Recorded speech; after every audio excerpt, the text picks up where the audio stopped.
Hello മക്കളെ, കുറേ ദിവസമായില്ലേ video ഇട്ടിട്ട്. അസുഖത്തിൽ പെട്ടുപോയി. എന്തായാലും പരീക്ഷയ്ക്കല്ലേ, അപ്പോൾ കുറച്ച് ക്വസ്റ്റ്യൻ പേപ്പേഴ്സ് നമുക്കൊന്ന് ഇട്ട് നോക്കാം. നിങ്ങളെല്ലാവരും ആൻസർ ചെയ്ത് നോക്കാം കേട്ടോ. ആനുവലിൻ്റെ ചിലത് സെക്കൻഡ് ടേമിൻ്റെ ഉണ്ട്, അങ്ങനെ മോഡൽ എടുത്തതുണ്ട്, മോഡൽ എക്സാം പേപ്പറുണ്ട്. അപ്പോൾ നിങ്ങൾ ഓരോന്നായിട്ട് ചെയ്ത് നോക്കുക. ഇനി വളരെ കുറച്ച് ദിവസമല്ലേ ഉള്ളൂ. നിങ്ങൾ ആദ്യമായിട്ടാണ് നമ്മുടെ ഈ ചാനൽ കാണുന്നതെങ്കിൽ ഒന്ന് സബ്സ്ക്രൈബ് ചെയ്യൂ. അതുപോലെ വീഡിയോയ്ക്ക് ലൈക്ക് നൽകാനും നിങ്ങളുടെ ഫ്രണ്ട്സിന് ഷെയർ ചെയ്യാനും മറക്കല്ലേ. ഓക്കെ, അപ്പോൾ activity number 1, add more lines. Sam and Lizzie went to their neighbours house. സാമും ലിസിയും നൈബറിൻ്റെ വീട്ടിലേക്ക് പോയി. They saw a swing and a lot of toys there. അവർ അവിടെ ഊഞ്ഞാലും മറ്റ് പല ടോയ്സും കണ്ടു. ഇവിടെ നമുക്കൊരു 4 ലൈൻ സോങ് തന്നിട്ടുണ്ട്. ഈ സോങ്ങിനോട് കൂടി ആഡ് മോർ ലൈൻസ്, കൂടുതൽ ലൈൻസ് ആഡ് ചെയ്യാം. Sam and Lizzy saw a swing. Sam and Lizzy sat on the swing. Sam and Lizzy sang on the swing. All their friends pushed the swing. ഇതുപോലെ നമ്മൾ ഇനി മറ്റൊരു toy ഉണ്ട്. ഇതിൽ കാറാണ്, toy car. അപ്പം നമുക്ക് കാറിനെ കുറിച്ച് എഴുതാം.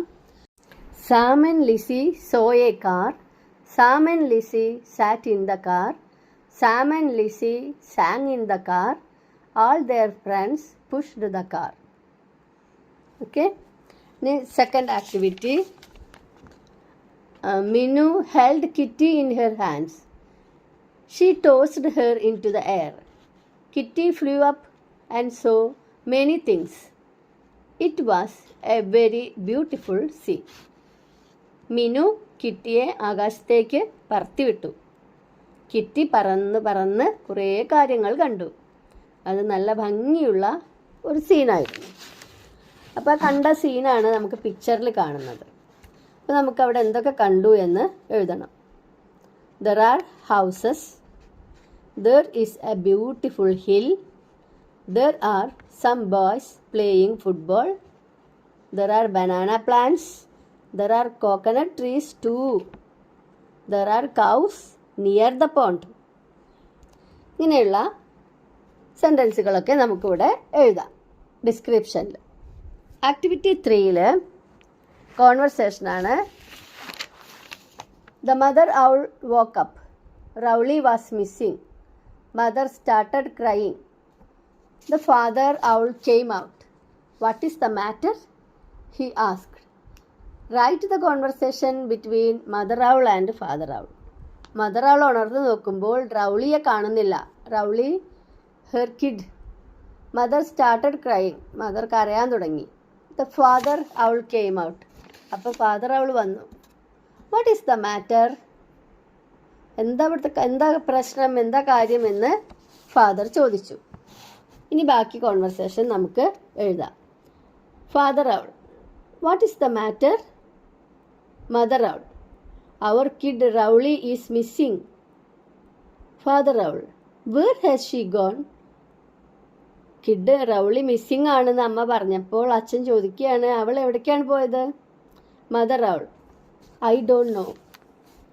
Father owl, did you search for her? നീ അവളെ തെരഞ്ഞു നോക്കിയോ? Mother owl, yes. Father owl, don't worry, she will be safe. വിഷമിക്കേണ്ട, അവൾക്കൊന്നും പറ്റിയിട്ടുണ്ടാവില്ല, അവൾ സേഫാണ്, ആയിരിക്കും. ഷീ വിൽ ബി സേഫ്, അവൾ സേഫ് ആയിരിക്കും. Mother owl, shall we get back her? നമുക്ക് അവളെ തിരിച്ചു കിട്ടുമോ? Father owl, yes sure. അങ്ങനെയാണ് ആ കോൺവെർസേഷൻ. ഇനി next activity number 4, we are animals. The names of some animals are hidden in the picture. ഈ എലിഫൻറ്റിൻ്റെ പിക്ചർ നോക്കൂ. എലിഫൻറ്റിൻ്റെ പിക്ചറിൻ്റെ ഉള്ളിലൊക്കെ ആനിമൽസിൻ്റെ പേരുകളാണ്. അപ്പോൾ നമ്മൾ ആദ്യം തന്നെ write the names of any 5 animals. ഇതിൽ ഏതെങ്കിലും 5 ആനിമൽസിൻ്റെ നെയിംസ് കണ്ടെത്തി എഴുതാം. Arrange them in the alphabetical order. അതിനുശേഷം അവയെ ആൽഫബറ്റിക്കൽ ഓർഡറിൽ ഈ ഇപ്പുറത്തെ കള്ളിയിൽ എഴുതണം. അപ്പോൾ ഫസ്റ്റ് നമുക്ക് ആദ്യം നെയിംസ് എഴുതാം. ഇതിൽ ആരുടെയൊക്കെ പേരുണ്ട്?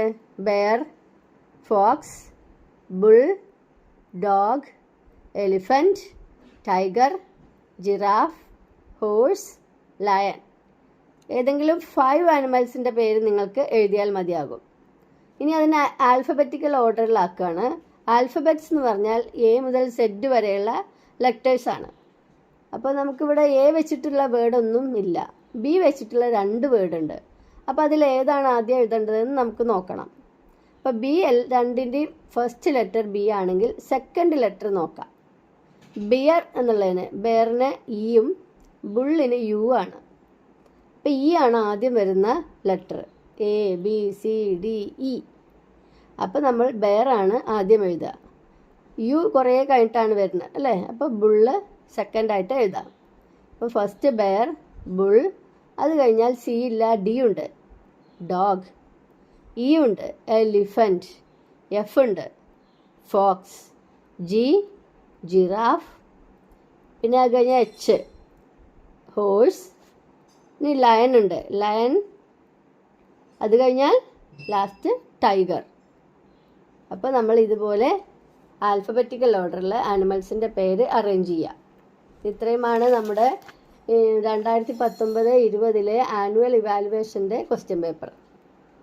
എല്ലാവർക്കും ക്വസ്റ്റ്യൻസും ആൻസേഴ്സൊക്കെ മനസ്സിലായി എന്ന് വിചാരിക്കുന്നു. Thank you.